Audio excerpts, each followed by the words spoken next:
Oh God, I'm such an idiot. I finally found a wife and I keep making mistakes. And today's easy, simple mistake was this. Basically, I wanted to buy some new clothes just to fill some kind of void in my heart, probably. And I'm really bad at picking clothes. So what I did was I said to her, do you like this? I then sent her the options for the clothes so she could pick the clothes I wear like she's my mum. She replied saying, oh yeah, that's sick. I want something. She then said, order this for me. I'll send you the money, obviously. Which is smart, because if I order both items of clothing, that means we will be over the threshold for free postage, and we get free postage. So I did that. I then texted her a couple hours later, and I said, just ordered them. Should be here in a few days. She then replied saying, okay, cool, send me your bank details like we agreed. And after she said that, I had a little epiphany. I was, hang on a minute. I'm the man, she's the woman.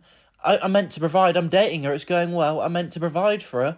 I'm going to buy this jumper for her. So I said, actually, don't worry. I've got it. It's a gift. And honestly, after I said that, I felt like an absolute legend. And for some reason, my ego expected her to reply and be like, oh my God, you're great. You're the best guy ever. This is the nicest thing anyone's ever done for me. I love you so much. That's what I was expecting her to reply with for some reason. But she then replied by saying, are you sure? Which is not what I was expecting. So I then replied by saying, yeah, I thought it would be nice. And she then said it is very sweet but unnecessary. And again, she's being very polite about the situation, but it was my unreasonable expectation of her reply that's the issue here. And then this is where I made a massive mistake. Because literally 2 minutes after I agreed to pay for these things and ordered the clothes, my rent came out, and then I realised I was so broke. So I came crawling back to her like a pathetic little dweeb, and I said, hey, I've just had to pay my rent and I've got less money than I thought. Do you reckon we could maybe go 50-50 on the jumper? Mate, you cannot do that. And then she replied saying you were doing so well, which is a polite way of highlighting what a pathetic attempt of being a man that was. She then said, just sent you the full amount. Not the 50% I asked for, she sent me the full amount. So to summarise, the pro of this is that she sent me the money, meaning I've now got the £21.99 that the jumper cost.